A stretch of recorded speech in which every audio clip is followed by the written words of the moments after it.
Allons vers le Seigneur dans la prière. Notre Père Céleste, quel privilège c'est encore une fois d'être ici dans ta maison, cherchant à entendre ta voix nous parler à travers le ministère de la parole. Nous demandons, Père, que le même esprit qui a inspiré ta sainte parole puisse venir nous l'expliquer dans cette réunion. Nous nous rendons compte que la sagesse humaine est insuffisante pour comprendre les grandes choses de ta parole. Et donc, nous implorons ton aide. Et nous te remercions, car tu as promis que tu entendras nos prières et y répondras. Nous te le demandons dans le nom précieux et puissant de Jésus-Christ, notre Sauveur. Amen. Le titre de notre étude aujourd'hui, c'est « La vie et la mort dans le sanctuaire ». Et j'aimerais commencer par lire quelques versets que nous trouvons dans Genèse chapitre 1 et le verset 26 et 27. Ce passage est très connu, sans doute, par chacun d'entre nous. Cela parle de la création de nos premiers parents, Adam et Ève.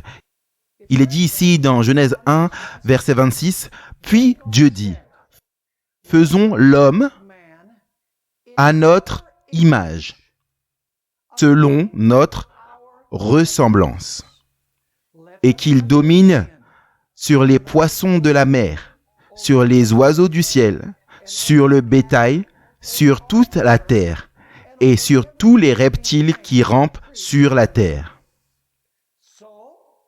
Dieu créa l'homme à son image.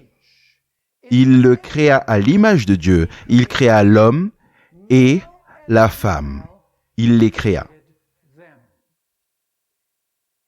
Dans ces versets, nous trouvons, comme je l'ai mentionné auparavant, la création d'Adam et Ève dans un monde parfait. La Bible nous dit qu'ils ont été créés à l'image de Dieu et à sa ressemblance. À cette époque, il n'y avait pas de péché dans le monde. Et donc, il n'y avait pas non plus de mort. En fait, la Bible indique clairement que c'était le plan de Dieu, qu'Adam et Ève et la race humaine vivent pour toujours. Ce n'était jamais le plan de Dieu qu'une quelconque personne sur cette planète puisse mourir. Le plan de Dieu était que l'homme reflète son image et son caractère et vive éternellement.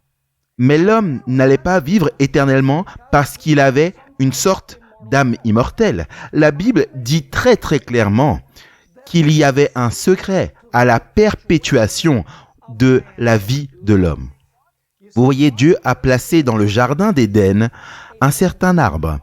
Il s'appelle l'arbre de vie. Lisons au sujet de cet arbre dans Genèse chapitre 2 et le verset 9. Genèse chapitre 2 et le verset 9. Il est dit ici, « L'Éternel fit pousser du sol des arbres de toute espèce, agréables à voir et bons à manger. » Et maintenant, regardez ça. « Et l'arbre de la vie au milieu du jardin, et l'arbre de la connaissance du bien et du mal. » On viendra vers ce deuxième arbre dans un moment. Mais vous voyez ici qu'il est dit que l'arbre de vie était aussi au milieu du jardin. Maintenant, la Bible indique très clairement que pour qu'Adam et Ève continuent à vivre, ils devaient continuer à manger de l'arbre de vie. En d'autres termes, ils n'avaient pas d'âme immortelle à l'intérieur d'eux qui les faisait vivre éternellement. Leur source de vie n'était pas à l'intérieur, leur source de vie était à l'extérieur dans un arbre. Je veux que vous puissiez imaginer l'arbre de vie un peu comme un chargeur de batterie. Et Adam et Ève devaient venir régulièrement, probablement tous les mois, et je mentionnerai dans une minute pourquoi. Ils devaient venir manger de l'arbre de vie, ainsi leur batterie serait chargée. Vous dites, mais comment sais-tu que c'est chaque mois? Eh bien, simplement parce que dans Apocalypse 22, versets 1 et 2, quand tout est restauré, il nous est dit que l'arbre de la vie produit ses fruits chaque mois. Et donc, la Bible semble indiquer que sur une base mensuelle, Adam et Ève devaient aller à l'arbre de vie pour prendre part à cette source de vie et ainsi recharger leur batterie ou encore recharger leur énergie. J'aimerais lire quelques déclarations toutes écrites par Ellen White, où elle fait quelques remarques sur l'arbre de vie. Dans le livre « Une vie saine », à la page 45, nous trouvons cette déclaration significative. L'arbre de vie possédait le pouvoir de perpétuer la vie. Et nous savons cela parce que Dieu a dû jeter Adam et Ève hors du jardin pour qu'ils ne continuent pas à manger de l'arbre de vie et vivent éternellement. Donc l'arbre avait la vertu. Il avait une vertu qui donne la vie. Ainsi, elle dit que l'arbre de vie possédait le pouvoir de perpétuer la vie. Et tant qu'ils, c'est-à-dire Adam et Ève, en mangeaient, ils ne pouvaient pas mourir. La vie des antédiluviens, c'est-à-dire ceux qui ont vécu avant le déluge, était prolongée à cause du pouvoir vivifiant de cet arbre qui leur a été transmis depuis Adam et Ève. Et la Bible nous dit que les gens qui vivaient avant le déluge, certains d'entre eux vivaient jusqu'à 930, voire 962 ou 969 ans, car ils avaient un corps humain qui était le plus proche de l'énergie qu'Adam et Ève avaient reçue des mains du Créateur. Patriarche et prophète, à la page 60, nous trouvons une autre déclaration importante. Patriarche et prophète est l'un de mes livres préférés. Il donne l'histoire des Écritures depuis la chute de Lucifer au ciel jusqu'à l'époque de la monarchie hébraïque. Et c'est ce que dit cette déclaration. Afin de posséder une existence sans fin, l'homme devait continuer à participer à l'arbre de vie. Privé de ce dernier, sa vitalité diminuerait progressivement jusqu'à ce que la vie s'éteigne. Donc la source de vie pour l'homme n'était pas à l'intérieur, la source de vie pour l'homme était à l'extérieur, dans l'arbre de Dieu. L'homme n'avait pas une âme immortelle qui le ferait continuer à vivre pour toujours. La Bible nous dit que pour continuer à vivre éternellement, l'homme devait continuer à manger de l'arbre de vie. Maintenant, il y avait un autre arbre dont nous avons parlé dans le jardin. Et cet arbre était l'arbre de la connaissance du bien et du mal. Lisons Genèse chapitre 2 et le verset 15 à 16. Genèse chapitre 2 et le verset 15 à 16. Il est dit là, l'Éternel prit l'homme et le plaça dans le jardin d'Éden pour le cultiver et le garder. Et l'Éternel donna cet ordre à l'homme, disant, « Tu pourras manger de tous les arbres du jardin, mais tu ne mangeras pas de l'arbre de la connaissance du bien et du mal, car le jour où tu en mangeras, tu mourras certainement. » En hébreu, il est dit « tu mourras par la mort ». Je ne connais pas une autre façon de mourir, mais Dieu dit « assurément tu mourras si tu manges de cet arbre ». Maintenant, pourquoi Dieu a-t-il placé cet arbre dans le jardin d'Éden? Simplement pour qu'il puisse donner à l'homme la liberté de choisir. Vous voyez, si Dieu n'avait pas placé cet arbre dans le jardin, l'homme n'aurait eu qu'un seul choix, de servir Dieu. Mais le fait que Dieu ait mis cet arbre dans le jardin montre que Dieu donnait à l'homme la possibilité soit de suivre ce que Dieu avait dit, mais il lui donnait également la possibilité de dire non à Dieu et de faire un choix contraire à Dieu. En d'autres termes, l'arbre de la connaissance du bien et du mal montre clairement que Dieu a donné à l'homme la liberté de choisir. Maintenant, il est très important de réaliser que Dieu a établi les règles de base. Dieu était la source des décisions éthiques. Dieu était celui qui disait de ne pas manger de l'arbre, c'est une bonne chose, et de manger de l'arbre, c'est mauvais. Il n'a pas dit à l'homme, tu sais, choisis l'arbre que tu ne veux pas manger et ça m'ira. Dieu a établi la règle pour les décisions éthiques. Maintenant, il y a quelque chose de très important que nous trouvons dans ce seul commandement que Dieu a donné à Adam et Ève de ne pas manger de l'arbre de la connaissance du bien et du mal. En fait, dans ce seul commandement étaient contenus tous les principes des 10 commandements. Maintenant, lisons dans le livre de Jacques, chapitre 2 et le verset 10. Jacques, le chapitre 2 et verset 10. J'aimerais vous montrer un principe très important que nous trouvons dans les Écritures. Et je crois qu'Emmanuel Beck a lu ce texte dans notre récente série d'évangélisation. Il est dit là dans Jacques chapitre 2 et le verset 10, « Car quiconque observe toute la loi, mais pêche contre un seul commandement, devient coupable de quoi? Il est coupable de tous. » Donc en d'autres termes, dans ce seul commandement étaient en fait contenus tous les principes des 10 commandements. Et quand Ève a décidé de manger de l'arbre de la connaissance du bien et du mal, elle désobéissait en fait à tous les principes des 10 commandements de Dieu. Laissez-moi vous donner quelques exemples afin que vous puissiez comprendre ce que je veux dire. Quand Ève a décidé de manger de l'arbre de la connaissance du bien et du mal, pensait-elle se faire elle-même Dieu? Oui, parce que le serpent lui a dit « Tu seras comme quoi? Comme Dieu. » A-t-elle violé le premier commandement « Tu n'auras point d'autre Dieu devant ma face » ? Absolument. Qu'en est-il du troisième commandement qui parle de prendre le nom de l'Éternel Dieu en vain?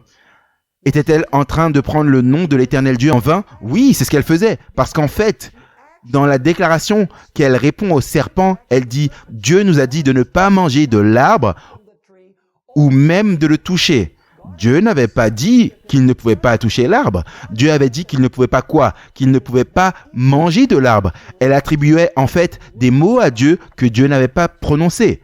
Permettez-moi de vous demander, est-ce que Ève avait déshonoré son Créateur? Absolument. Et même vous avez le principe du 4e commandement. Le 4e commandement attire l'attention sur le Créateur. Est-ce que Ève, par son péché, a apporté la mort dans le monde? Absolument, parce que le salaire du péché, c'est la mort. Permettez-moi de vous demander, a-t-elle volé quand elle a mangé de l'arbre? Oui, parce que le fruit ne lui appartenait pas. A-t-elle convoité? Oui, le mot est en fait utilisé là. Elle a convoité le fruit parce qu'elle pensait qu'elle pouvait devenir sage. Soit dit en passant, elle a également commis l'adultère spirituel parce que la Bible compare notre relation avec Dieu avec le mariage. Que se passe-t-il lorsque nous choisissons une autre personne comme notre partenaire au lieu que Dieu? Cela s'appelle quoi? L'adultère. Donc elle violait le 7e commandement en choisissant un autre amant, pour ainsi dire, qui était Satan dans ce cas. Donc en d'autres termes, en ce seul commandement était en fait renfermé tous les principes des 10 commandements. En désobéissant à ce seul commandement, Adam et Ève désobéissaient à tous les commandements de Dieu. Et c'est un principe très important dont nous devons nous souvenir alors que nous examinons cette histoire. Venez avec moi dans 1 Jean chapitre 3 et le verset 4. 1 Jean chapitre 3 et le verset 4. Nous avons lu ceci dans notre présentation ce matin et nous voulons également le lire à nouveau. Je suis sûr qu'on va le lire plusieurs fois au cours de ce séminaire. 1 Jean chapitre 3 et le verset 4. Il est dit là, « Quiconque pratique le péché, pratique aussi l'iniquité.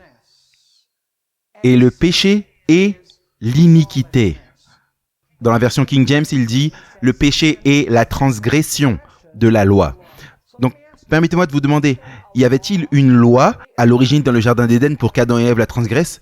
Absolument, parce que le péché est la transgression de la loi. Adam et Ève ne pouvaient pas avoir péché à moins que la loi ne soit là.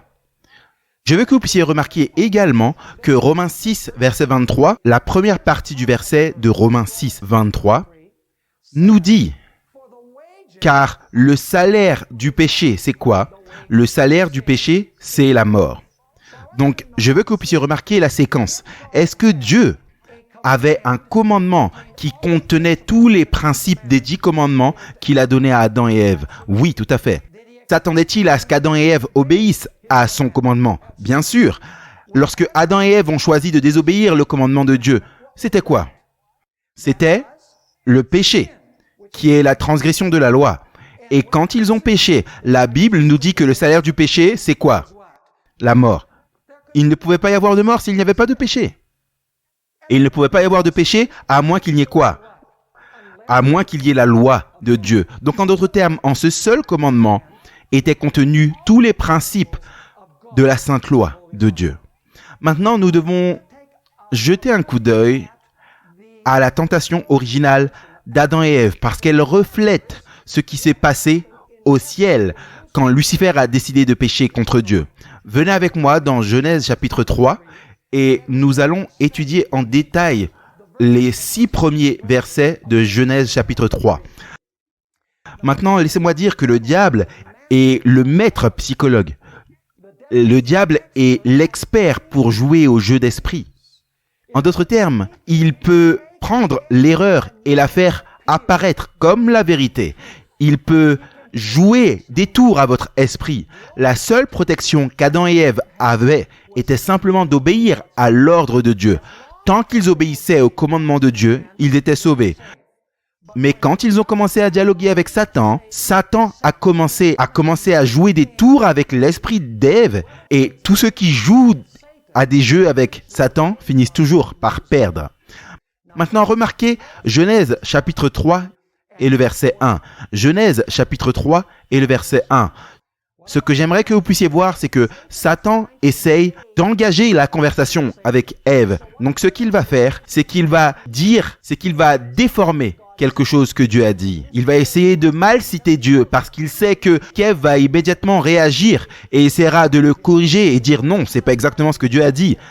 Vous savez, lorsque quelqu'un vous dit quelque chose qui n'est pas juste, qu'est-ce que vous voulez faire? Vous dites non, ce n'est pas ça. Et ensuite, vous le corrigez. Remarquez Genèse chapitre 3 et le verset 1. Il est dit, « Or le serpent était le plus rusé qu'aucun animal des champs que l'Éternel Dieu avait fait. » Et il dit à la femme, « Dieu a-t-il réellement dit, vous ne mangerez pas de tous les arbres du jardin ?» Est-ce que le diable déformait ce que Dieu a dit? Absolument. Dieu a dit, ne mangez pas de celui-là. Il n'a pas dit qu'il ne pouvait pas manger de tous les arbres du jardin. Qu'est-ce que le diable essaie de faire ici? Il essaie d'engager la conversation avec Ève. Il sait que la réaction d'Ève serait de dire, non, attends un instant, ce n'est pas exactement ce que Dieu a dit. Et est-ce que c'est exactement ce qui se passe dans l'histoire? Absolument. Regardez Genèse chapitre 3 et le verset 2 et 3. Ève va maintenant corriger l'exactitude. Il est dit, au verset 2, « Et la femme dit au serpent. » Maintenant, elle dit, « Non, t'as pas tout à fait raison.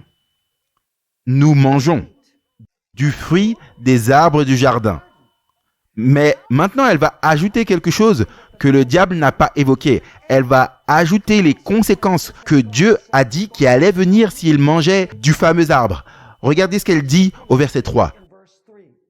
Mais du fruit de l'arbre qui est au milieu du jardin, Dieu a dit, vous n'en mangerez point et vous n'y toucherez point, de peur que vous ne mouriez.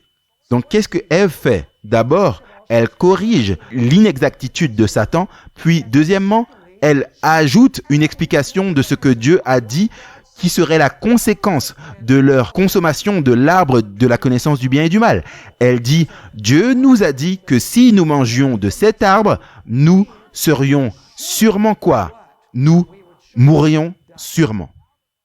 Maintenant, le diable l'a exactement où il la voulait. Regardez la première ligne qu'il prononce ici, le premier mensonge flagrant dans Genèse chapitre 3 et le verset 4. Et le serpent dit à la femme, « Vous ne mourrez point certainement. »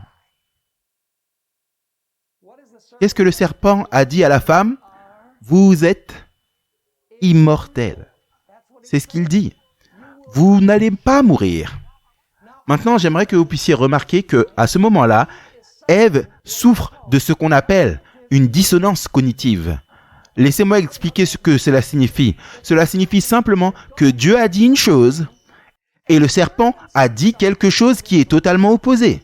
Donc, elle est déséquilibrée. Elle dit, maintenant, qui pourrait avoir raison? Est-ce que Dieu a raison ou est-ce que le serpent a raison? En d'autres termes, Satan pose une question dans l'esprit d'Ève basée sur ce qu'il a dit. Quand il dit « vous ne mourrez certainement pas », il sait que la pensée prochaine d'Ève serait « alors si nous n'allons pas mourir, pourquoi Dieu a-t-il dit que nous allons mourir ?» Vous me suivez? Est-ce que le diable joue avec l'esprit d'Ève ici? Certainement. Vous ne pouvez pas discuter avec le diable. Vous ne pouvez pas raisonner avec le diable. Il va vous battre à chaque fois. Ce que Ève aurait dû dire, c'est que oui, tu sais, tu sembles avoir raison dans ce que tu dis. Ça fait sens, c'est logique, mais nous vivons par chaque parole qui sort de la bouche de Dieu. Nous obéissons simplement ce que Dieu a dit, nous obéissons à la parole de Dieu. C'était leur seule sécurité. Maintenant, je veux que vous puissiez remarquer que le diable a planté une pensée dans l'esprit d'Ève, une question. Et c'est, eh bien, Dieu a dit que nous allons mourir. Le serpent dit que nous n'allons pas mourir. Eh bien, si nous n'allons pas mourir, quelle arrière-pensée Dieu avait-il pour nous dire que nous allons mourir? Permettez-moi de vous demander, est-ce que le diable avait une réponse à la pensée qu'il avait plantée dans l'esprit d'Ève? Vous voyez, tout ça c'est un jeu d'esprit. Le diable joue des jeux avec ses pouvoirs de raisonnement. Et quand elle essaye d'écouter les raisons du diable, elle est perdue. Elle aurait dû fuir de l'arbre. Maintenant, je veux que vous puissiez voir ce que le diable lui dit dans Genèse, chapitre 3 et le verset 5. Le diable dit, alors tu veux savoir pourquoi Dieu t'a dit que vous allez mourir alors que tu ne vas pas mourir en fait? Tu veux le savoir, hein, Ève? Et Ève dit, oui, dis-moi. Au verset 5, le diable lui dit, car Dieu sait. Ah, le diable dit, Dieu sait quelque chose qu'il ne veut pas que toi tu saches. Dieu sait qu'au jour où vous en mangerez, vos quoi? Vos yeux s'ouvriront. Qu'est-ce qu'il dit? Dieu veut que vous soyez quoi? Il veut que vous soyez aveugles. Il y a des informations précieuses que Dieu vous cache. Il veut que vous soyez aveugle. Il veut un service aveugle. Il veut une soumission aveugle, simplement parce qu'il a dit que c'est comme ça. Ainsi, il dit, Dieu sait que le jour où tu en mangeras, tes yeux seront ouverts. Et c'est quoi la phrase suivante? Et tu seras comme Dieu. Nous avons étudié ça ce matin, pas vrai? Qu'est-ce que Lucifer a dit au ciel? Je serai comme le Très-Haut. Maintenant, il dit à Ève, tu seras comme Dieu. Maintenant, je veux que vous puissiez remarquer quelque chose de très important. Le diable ne dit pas qu'elle va être comme Dieu dans tous les sens du terme. Il dit qu'elle va être comme Dieu dans un certain sens restreint. En quel sens? Finissons de lire le verset.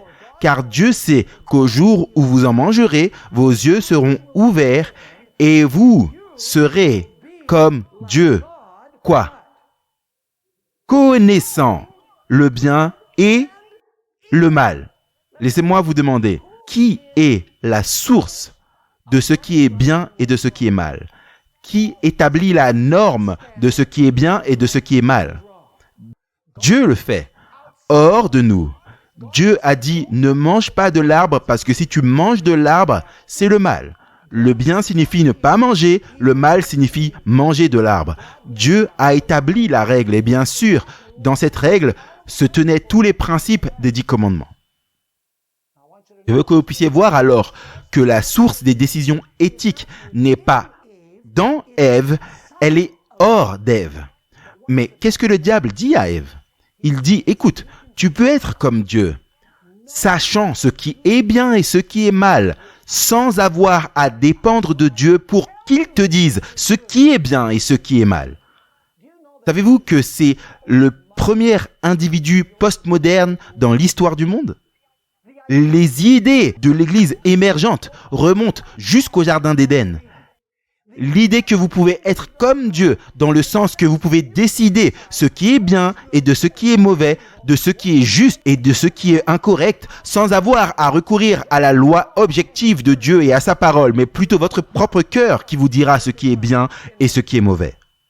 Est-ce que c'est la même chose que Lucifer a soutenu au ciel avec les anges? Vous vous souvenez de cette déclaration que j'ai lue de la grande controverse 499 ce matin? Il a dit aux anges que les anges n'avaient pas besoin d'aucune loi, que leur propre cœur pourrait leur montrer ce qui était bien et ce qui était mauvais. Il dit la même chose à Ève. Il dit, tu peux être immortel si tu manges de cet arbre, et tu peux être la propre source de des décisions éthiques. Tu n'as pas besoin de dépendre de Dieu qui te dise « ça c'est bien et ça c'est mauvais ». Non, tu peux décider cela par toi-même. Tu n'as pas à rendre un service aveugle à Dieu. Tu peux être la source de tes propres décisions éthiques. En fait, le diable insinue quelque chose d'encore plus grand que cela. Et vous devez lire entre les lignes pour le voir. Mais ce que Satan dit en vérité, c'est que Ève, il y a un moment dans le passé, moi j'ai mangé de cet arbre. Et quand j'ai mangé de cet arbre, ou plutôt, dans le passé, Dieu lui-même a mangé de cet arbre.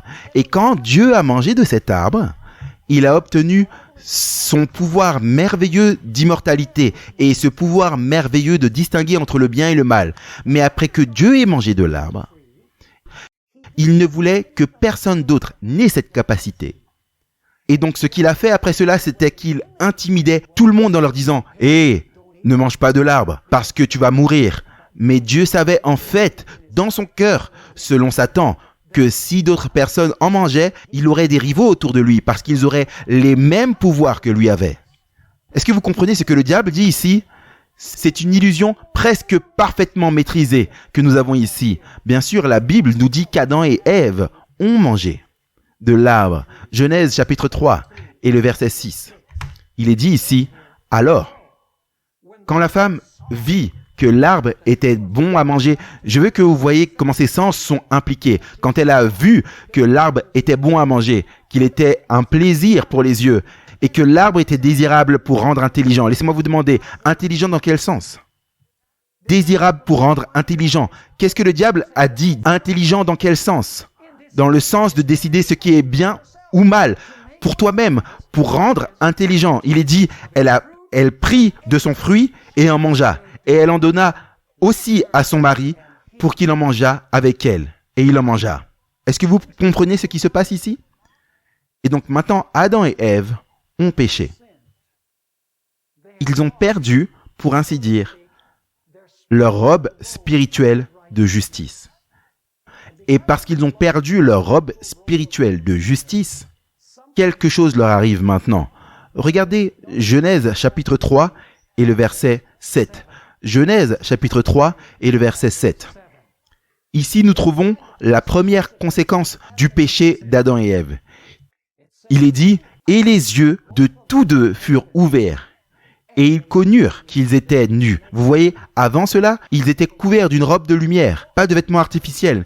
Mais maintenant, la robe de lumière a disparu. Ils ont perdu leur robe de justice spirituelle premièrement et par conséquent, ils ont perdu leur robe littérale de lumière. Et donc, il est dit, et les yeux de tous deux furent ouverts et ils connurent qu'ils étaient nus. Et ils cousirent ensemble des feuilles de figuier et s'en firent des ceintures. Comment est-ce que Adam et Ève ont essayé de résoudre le problème de leur nudité? Ils se sont fait des couvertures faites de quoi? De feuilles de figuier. Maintenant, que représentent les feuilles de figuier? Le contexte nous dit qu'ils représentent les excuses qu'Adam et Ève offraient pour leur péché. Voyons ensemble Genèse chapitre 3 et le verset 12 à 13. Genèse chapitre 3 et le verset 12 à 13. Dieu vient et il dit à Adam, « Qu'as-tu fait » Regardez la réponse. Et l'homme dit, « La femme que tu m'as donnée pour être avec moi, elle m'a donné de l'arbre et j'en ai mangé. » Qu'est-ce qu'il essaye de faire? Qu'est-ce qu'il essaye de faire? Il essaie de passer la responsabilité, il offre des excuses pour son péché. Et puis Dieu vient à Ève, au verset 13. Et le Seigneur dit à la femme, « Qu'est-ce que tu as fait ?» Et la femme dit, « Le serpent m'a séduite et j'en ai mangé. » Vous voyez, les feuilles de figuier sont les excuses qu'Adam et Ève offrent pour leur péché. Ils essayent de justifier leur péché. Mais vous savez ce qui est intéressant? Même après qu'ils se soient couverts de feuilles de figuier, Dieu vient au jardin et il les cherche et il dit, « Adam, où es-tu? Ève, où es-tu » Et l'homme, ils sont couverts des feuilles de figuier à ce moment-là. Hein? L'homme dit, « Oh, nous nous sommes cachés au milieu des arbres du jardin parce que nous étions nus. » De quelle nudité parlons-nous ici? Ce n'est pas seulement la nudité physique. La nudité physique est venue à la suite de la perte de leur robe spirituelle de justice. Et vous savez quoi d'autre? Parce qu'ils ont perdu leur robe spirituelle de justice, ils ont perdu leur robe physique de lumière qui les couvrait. Et finalement, ils allaient subir la nudité ultime que l'apôtre Paul appelle la mort. Si vous allez dans 2 Corinthiens chapitre 5, l'apôtre Paul compare la mort à la nudité. C'est la nudité ultime, mais il y a une séquence. Vous avez tout d'abord la nudité spirituelle, le péché, Et ensuite, vous avez la nudité physique, la robe de lumière qui part. Et ensuite, la conséquence de cela, c'est la nudité ultime qui est la mort. Et donc, Adam et Ève sont debout dans le jardin. Ils tremblent. Ils disent, Dieu a donné sa loi, nous avons transgressé sa loi, nous avons commis le péché, et le salaire du péché, c'est la mort. Nous avons perdu notre robe spirituelle de justice, nous avons perdu notre robe physique de lumière, et maintenant, la seule chose qui nous attend, c'est la nudité physique ultime, qui est la mort. Et quand il tremble, donne cette magnifique promesse de l'Évangile. Dans Genèse chapitre 3 et le verset 15. Genèse chapitre 3 et le verset 15. Mon verset préféré dans toute la Bible. En fait, j'ai fait une série de 52 conférences d'1 heure, principalement sur Genèse chapitre 2 et le verset 15, et comment ce verset est développé tout au long de l'Écriture. Il est dit là dans Genèse 3,15, et Dieu parle ici au serpent qui a trompé Ève et a utilisé Ève pour conduire Adam dans le péché. Et je mettrai inimitié entre toi et la femme, entre ta semence et sa semence. Vous voyez, c'est une femme, elle va avoir une semence ou une descendance. Et ensuite, regardez le résultat final. Elle te brisera la tête, ou comme disent d'autres versions, il t'écrasera la tête. Et toi, tu lui briseras le talon. Vous savez ce que Dieu dit? Dieu dit, je vais envoyer une semence dans ce monde née d'une femme. Et cette semence de la femme va se battre avec toi. Dans le processus de la bataille, la semence de la femme va être blessée par toi. Tu vas lui faire mal au talon. Mais quand tu auras blessé son talon, son pied va descendre et il va t'écraser la tête. C'est la première promesse évangélique de l'Écriture. C'est la promesse de la venue du Messie, né d'une femme, selon Galates chapitre 4 et le verset 4. Quand Adam et Ève tremblent, pieds nus, parce qu'ils n'avaient probablement rien aux pieds, quand ils tremblaient, pensaient qu'ils allaient mourir, qu'ils allaient subir la nudité ultime, Dieu, devant eux, défie le serpent et dit, je vais envoyer une semence qui t'écrasera, qui écrasera la tête du serpent qui vous a conduit dans le péché. Je veux que vous puissiez voir Genèse chapitre 3 et verset 19. Après avoir donné cette magnifique promesse, Dieu dit à Adam et Ève, parce que vous avez perdu votre robe spirituelle de justice et parce que vous avez perdu votre robe physique de lumière, vous allez subir la mort ultime, la nudité ultime. Regardez Genèse chapitre 3 et le verset 19. Dieu parle à Adam et il dit, à la sueur de ton front, tu mangeras du pain jusqu'à ce que tu retournes au sol, car c'est de lui que tu as été pris, car tu es poussière et à la poussière, tu quoi? Tu retourneras. Eh bien, ça semble assez final, car tu es poussière et à la poussière, tu retourneras. Vous voyez, nous devons lire 2 versets plus loin, où Dieu offre à Adam et Ève un espoir. Avez-vous remarqué que dans Genèse 2, 15 à 17, il nous est dit que le jour même où Adam et Ève mangeraient de l'arbre, ils subiraient la nudité ultime? La nudité spirituelle conduirait à la nudité physique qui conduirait à la nudité ultime. Dieu a dit le jour même où tu mangeras de l'arbre, tu mourras assurément. Mais Adam et Ève ne sont pas morts ce jour même. On parle de la mort finale, d'où il n'y a pas de résurrection. La question est de savoir pourquoi ne sont-ils pas morts ce jour-là. Allez avec moi dans Genèse chapitre 3 et le verset 21. Voici où entre le sanctuaire. Vous voyez, au jour même où Adam et Ève ont péché, il y avait un sacrifice fait pour couvrir la honte de leur nudité. Regardez Genèse chapitre 3 et le verset 21. Et pour Adam, il est dit que c'est fait pour eux. Et pour Adam et sa femme, l'Éternel Dieu fit. Qui a fait? Il leur a fait pour Adam et Ève. Donc l'Éternel Dieu fit des vêtements de polyester. Non, ce n'est pas ce qui est dit. Des tuniques de coton. Non. Des vêtements de lin. Non. Il est dit des tuniques de quoi? De peau. et il les revêtit. Qui a fait les vêtements? Dieu. Qui les a revêtus? Dieu. Il les a fait pour Adam et Ève. Qui faisait cela? Dieu le faisait. Laissez-moi vous demander, de quoi vous avez besoin pour avoir la peau d'un animal? L'animal doit être tué. Vous voyez, il y a eu une mort le jour même où Adam et Ève ont péché. Un agneau a été sacrifié. Et avec la peau de l'agneau, la honte de leur nudité a été couverte.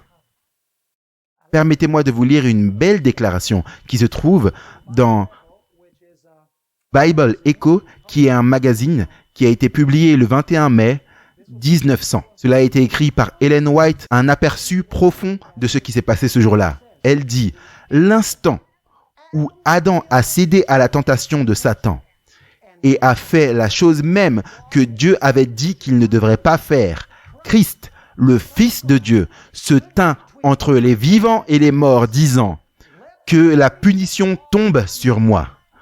Je me tiendrai à la place de l'homme. Donnez-lui un autre procès.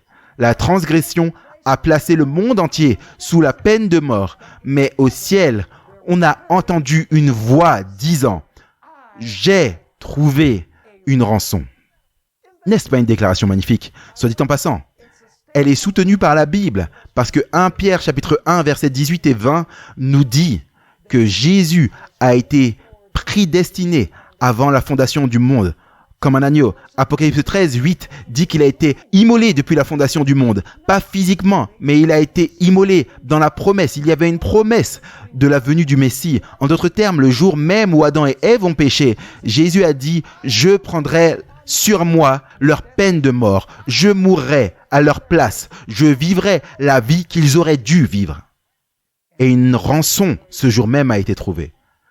Toute cette cérémonie pointait vers Jésus-Christ. Maintenant, écoutez. Si l'homme était immortel par nature, pourquoi Jésus avait-il à venir mourir pour lui donner la vie s'il était déjà immortel? Vous voyez ce que fait l'idée de l'immortalité de l'âme? Cela rend Jésus-Christ inutile. Parce que nous avons la vie à cause de la mort de Jésus, pas parce que nous avons une âme immortelle en nous-mêmes. En d'autres termes, en enseignant que l'homme est immortel, ce que vous faites, c'est que vous dépréciez l'importance de la mort de Jésus pour nous donner la vie. Si nous avons déjà la vie immortelle, pourquoi Jésus devrait venir mourir pour nous donner ce que nous avons déjà ou ce que nous possédons déjà? Maintenant, allons à l'accomplissement de cela. Jean chapitre 19, le verset 23 et verset 24. Vous vous souvenez que la nudité spirituelle a conduit à la nudité physique qui conduit à l'ultime nudité. C'est ce que Adam et Ève méritaient. Mais comment pouvaient-ils échapper à la peine de mort? Seulement par la mort de l'agneau pour couvrir la honte de leur nudité. Maintenant, notez Jean 19, 23 et 24. J'aimerais partager avec vous quelque chose qui n'est peut-être pas agréable au goût pour vous, mais qui est biblique. Vous savez, lorsque les artistes dépeignent Jésus à la croix, ils le couvrent généralement d'un pagne. Mais l'Écriture enseigne que Jésus était suspendu entre le ciel et la terre totalement nu. Lisons Jean 19 et le verset 23 à 24. Il y a un symbolisme très profond ici. Il est dit, Jean 19, 23. Alors les soldats, lorsqu'ils avaient crucifié Jésus, prirent ses vêtements et en fit 4 parties. Ce sont les vêtements intérieurs. Et il est dit, en firent 4 parties. À chaque soldat, une partie. Et aussi la tunique. Il avait également une tunique qui était une robe unique qu'il portait sur ses vêtements intérieurs. Il est dit, la tunique était sans couture, tissée du haut en une seule pièce. Ils se sont donc dit entre eux, ne la déchirons pas, mais tirons au sort pour savoir à qui elle sera. Afin que l'écriture fût accomplie, celle qui dit « Ils se sont partagés mes vêtements ». Mais ensuite remarquez, « Et pour mes vêtements, ils ont tiré au sort ». Ainsi donc, les soldats firent ces choses. Ils ont pris ses vêtements intérieurs et sa tunique. Et Jésus était suspendu entre le ciel et la terre complètement nu. Et vous vous dites donc, c'est quoi le symbolisme ici? Permettez-moi de vous demander, est-ce que le Père regardait Jésus comme étant coupable? Oui, absolument. Est-ce que Jésus a pris sur lui la nudité spirituelle du péché? Assurément. La Bible dit qu'il a pris sur lui la malédiction. Celui qui ne connaissait pas le péché a été fait péché pour nous. En d'autres termes, Jésus a pris notre nudité spirituelle et donc sur la croix, il était suspendu comment? Nu physiquement. Et de quoi a-t-il souffert? Il a souffert de la quoi? De la nudité ultime pour Adam et Ève et tous leurs descendants. C'est ce que Genèse 3, verset 21 a indiqué. La mort de l'agneau pour couvrir la honte de notre nudité. Maintenant, la question est de savoir quand est-ce que la nudité de notre honte a été couverte. Venez avec moi dans Galates chapitre 3 et lisons le verset 27. Galates chapitre 3 et lisons le verset 27. Un verset très important qui nous dit quand est-ce que nous avons été couverts de la robe spirituelle de Christ. La justice qu'il a développée lorsqu'il a pris nos péchés sur lui. Il est dit dans Galates 3, 27. Car vous tous qui avez été quoi? Baptisés. C'est quoi le mot suivant? La proposition suivante? En Christ. Vous avez quoi? Vous avez revêtu Christ. Cette expression revêtir est utilisée dans le Nouveau Testament pour signifier revêtir un vêtement, revêtir une robe. Donc laissez-moi vous demander à quel moment avons-nous revêtu la robe de justice de Christ qu'il a achetée pour nous par sa mort? Nous l'avons revêtu au moment du baptême. Et vous dites, Pasteur Bor, pourquoi au moment du baptême? C'est très simple. Dans notre baptême, ce que nous faisons, c'est en miniature, nous expérimentons ce que Jésus a expérimenté sur terre. Jésus est mort. Vous êtes d'accord avec ça? Jésus a été enterré, correct? Et Jésus est ressuscité. Pour qui a-t-il fait cela? Il a fait cela pour nous. Il est mort pour nous, il a été mis au tombeau pour nous et il est ressuscité pour nous. La question c'est comment suis-je inclus dans ce que Christ a fait? Comment suis-je incorporé en Christ? C'est la préposition qui est utilisée. Comment suis-je incorporé dans cette œuvre de Christ? C'est très simple. Je passe par la même expérience que lui a vécue symboliquement dans le baptême. Étiez-vous là ce matin pour voir le baptême? Avez-vous remarqué que le pasteur, dans le baptistère, avait le candidat qui était là et il dit « Je te baptise au nom du Père, du Fils et du Saint-Esprit. » Qu'est-ce que cette personne fait avant d'aller dans l'eau? Oui, elle retient sa respiration, mais juste avant d'aller dans l'eau, qu'est-ce qu'elle fait? Ils arrêtent de respirer. Est-ce que vous arrêtez de respirer lorsque vous mourrez? Assurément. Et ensuite, le pasteur les met sous l'eau. Est-ce qu'ils respirent lorsqu'ils sont sous l'eau? Vaut mieux pas pour eux. Vous voyez, sous l'eau, ils ne respirent pas. Est-ce que la personne qui est sous terre, enterrée, respire? Non. C'est quoi la première chose que la personne fait lorsqu'elle sort de l'eau? Elle respire. Respire la nouvelle vie, elle respire à nouveau. Tout comme lorsque Jésus est ressuscité. En d'autres termes, lorsque nous sommes baptisés, nous sommes incorporés dans l'expérience de Christ. Nous sommes inclus en lui. Est-ce que vous comprenez ce que je dis? Le baptême est un service phénoménal. Certaines personnes pensent que c'est optionnel. Ils disent « Oh, tu sais, si tu veux être baptisé, c'est très bien. Si tu ne veux pas être baptisé, c'est très bien. » Le baptême est l'incorporation officielle dans ce que Christ a fait. À ce moment-là, ce que Christ a fait devient vôtre. Parce que par la foi, vous êtes inclus en lui, parce que vous participez symboliquement à son expérience. Donc lorsque vous recevez Jésus-Christ comme votre sauveur, vous êtes revêtu de sa robe spirituelle. Vous avez revêtu Jésus-Christ. Vous êtes en lui. Maintenant, c'est important. Certaines personnes me posent la question, Pasteur Bor, as-tu peur de mourir? Et je peux dire honnêtement, non. En fait, certaines personnes disent, Pasteur Bor, n'as-tu pas peur quand tu prends des avions aussi fréquemment que l'avion se crache? Et soit dit en passant, l'année dernière, j'ai parcouru 300 000 kilomètres. Ça fait beaucoup de vols. J'étais dans un avion 115 fois l'année dernière. J'ai été partout. Les gens disent, n'as-tu pas peur que l'avion se crache? Et je dis absolument pas. Parce que je crois que si mon utilité sur cette terre est arrivée à sa fin, alors ça me va. Si Dieu a toujours un plan pour moi, les anges vont venir et attraper les ailes et ils ne vont pas laisser cet avion se cracher au sol. Vous vous dites, mais comment tu peux avoir cette assurance? Pourquoi n'as-tu pas peur de mourir? Vous savez pourquoi? Parce que je suis en Christ. Parce que lorsque j'ai été baptisé, lorsque j'ai reçu Jésus-Christ comme mon sauveur, je suis en lui.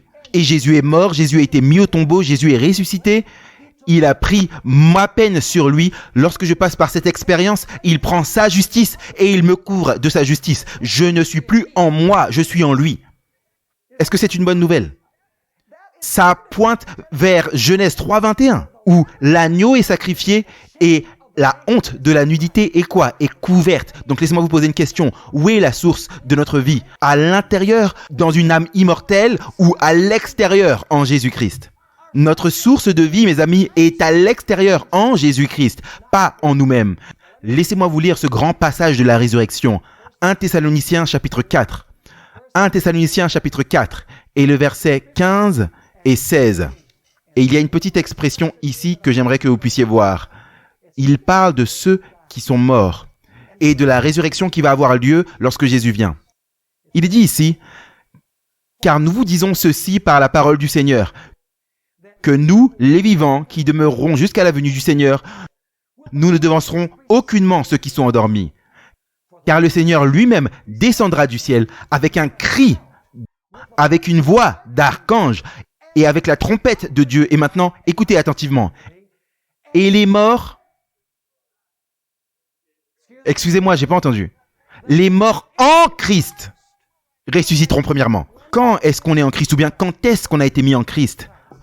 Lorsque nous l'avons reçu comme notre sauveur et que nous avons été baptisés, nous sommes en lui. Donc, est-ce qu'on devrait avoir peur de la mort? Non, parce que ici il est dit que les morts en Christ vont quoi? Vont ressusciter premièrement. Le peuple de Dieu va ressusciter, ceux qui sont en Jésus-Christ. Notre espérance dans cette vie n'est pas en nous. Notre espérance de vie est en lui. Nous n'avons pas d'immortalité en nous-mêmes. Notre immortalité est en Jésus. Jésus a dit, parce que je vis, vous vivrez également. Le sanctuaire montre clairement, par les sacrifices de millions d'animaux, que le salaire du péché, c'est la mort. Et le seul moyen par lequel le péché pouvait être pardonné, c'est lorsqu'il est emmené dans le sanctuaire, en présence de Dieu, par le sang de Jésus-Christ. Son nom soit honoré et glorifié. Et ensuite, après que Dieu ait donné, Genèse 3, 21, cette promesse d'habiller la nudité de l'homme par la mort de l'agneau, Dieu a chassé Adam et Ève du jardin. Lisons cela dans Genèse chapitre 3, versets 22 à 24. Le jardin est comme le lieu très saint, et lorsqu'ils viendraient à l'entrée du jardin et qu'ils offriraient leur sacrifice, là. Vous vous dites, mais comment tu sais ça? Eh bien, à l'entrée du jardin d'Éden, il y a des chérubins. C'est là où se trouve la demeure de Dieu. L'homme a été chassé. Un jour, nous serons en mesure d'y rentrer à nouveau, par Jésus-Christ. Genèse 3, 22. Alors l'Éternel Dieu dit, « Voici, l'homme est devenu comme l'un de nous, pour connaître le bien et le mal. Et maintenant, afin qu'il n'avance pas sa main et ne prenne aussi de l'arbre de vie et n'en mange et ne vive quoi? Pour toujours. » Est-ce que l'homme devait manger de l'arbre pour vivre éternellement? Bien sûr. Il n'avait pas d'âme immortelle s'il devait continuer à manger de l'arbre. Verset 23. Et l'Éternel Dieu le mit hors du jardin d'Éden pour labourer le sol d'où il avait été pris. Il chassa l'homme et plaça des chérubins à l'orient du jardin, où se trouvait l'entrée du sanctuaire, à l'orient également.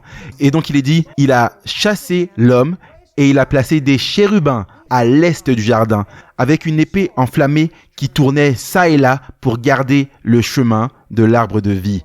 Où était la source de vie pour l'homme? Elle était dans l'arbre de la vie.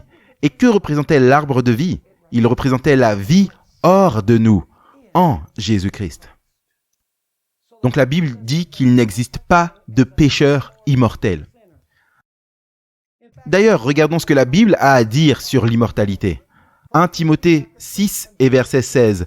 1 Timothée 6 et le verset 16 nous dit « Qui est le seul qui possède l'immortalité ?» Ici, nous trouvons ces mots. « Qu'il montrera au temps convenable, lui qui est le seul bienheureux et le seul souverain, le roi des rois et le seigneur des seigneurs. » Et maintenant, regardez, lui qui seul possède l'immortalité.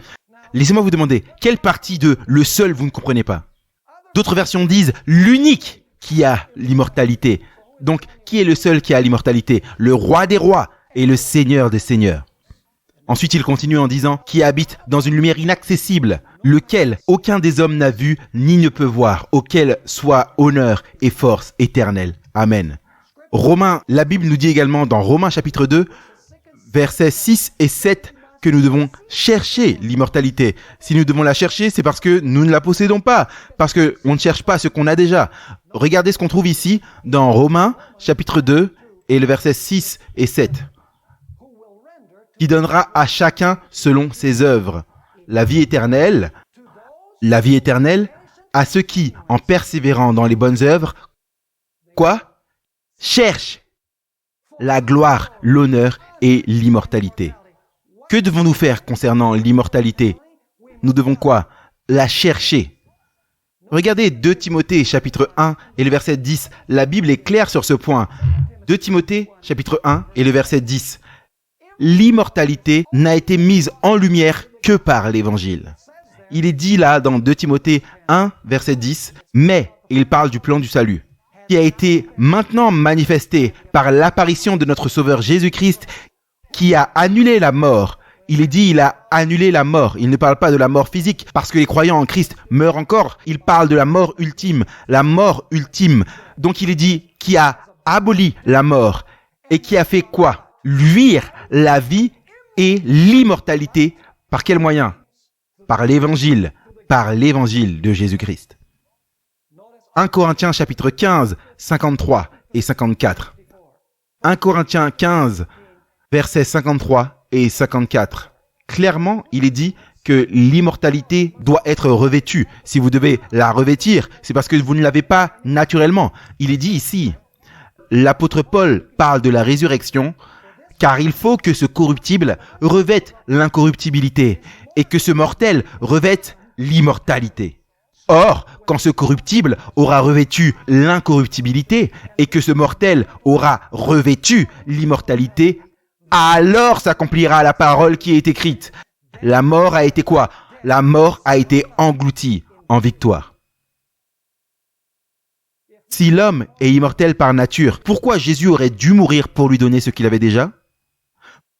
Vous voyez, l'immortalité est l'un des attributs incommunicables de Dieu. Vous savez ce que sont ces attributs? Par exemple, l'omnipotence, l'omniscience, l'omniprésence, l'immuabilité et également l'immortalité. Vous voyez, l'immortalité, c'est quelque chose qui n'appartient qu'à Dieu. Alors, quels étaient les 2 mensonges que le diable a apportés dans le jardin d'Éden? 2 mensonges qui sont présentés même au sein de l'Église chrétienne aujourd'hui. Le premier mensonge, vous ne mourrez pas. Et l'idée est que les êtres humains ont une sorte d'âme immortelle qui survit après la mort et que même Dieu ne peut pas éradiquer ou détruire car elle est indestructible. Vous dites, oui, c'est vrai, mais vous voyez, les méchants subiront la mort par le feu éternel en enfer. Ben ça, c'est pas la mort. La mort signifie être privé de quoi? De vie. Cela signifie simplement la mort à partir de laquelle il n'y a pas de résurrection. La Bible dit qu'ils dormiront d'un sommeil perpétuel et ne se réveilleront pas en parlant des méchants. Donc, le premier mensonge est que l'homme est par nature immortel. Le diable a dit que vous ne mourrez sûrement pas. Le second mensonge est enseigné du haut de beaucoup de chaires chrétiennes. Et c'est l'idée que vous pouvez être comme Dieu, connaissant le bien et le mal. C'est le fondement de la pensée postmoderne. C'est le fondement de l'idéologie des églises émergentes. Où les gens disent, ne me dis pas ce que dit la Bible, ne me dis pas quel est ton système éthique. Je crois que je peux décider par moi-même ce qui est bien et ce qui n'est pas bon.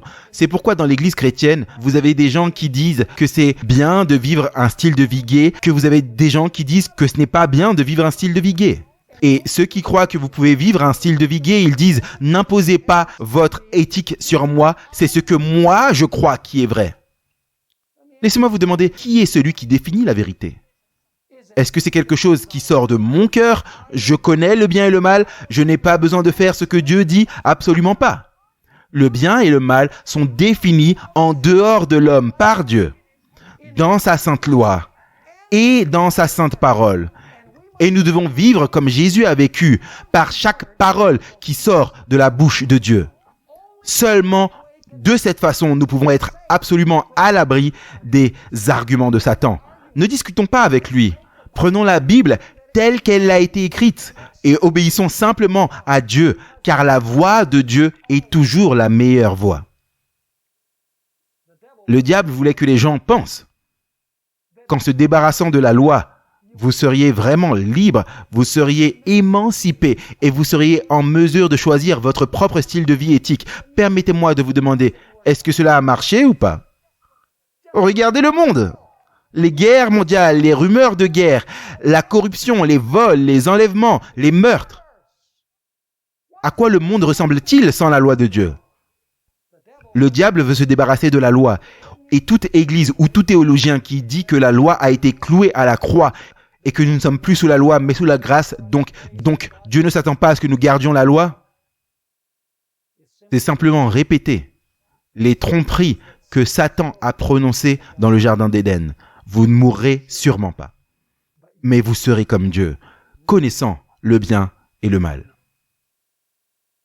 Donc, en résumé, mes amis, c'est que notre seul espoir en cette vie se trouve à l'extérieur de nous, en Jésus-Christ, qui est venu et est mort pour nos péchés. Et notre seul espoir de savoir ce qui est bien et ce qui est mal est également à l'extérieur de nous, dans la sainte loi de Dieu et dans la sainte parole de Dieu. Je prie Dieu que nous vivions de la façon dont Jésus a vécu. Chaque fois que le diable est venu à Jésus, Jésus n'a pas parlé avec lui. Jésus n'a pas dit « Ah bien, je pense ceci ou je pense cela ». Jésus a simplement dit « L'homme ne vivra pas de pain seulement, mais il vivra de toute parole qui sort de la bouche de Dieu. »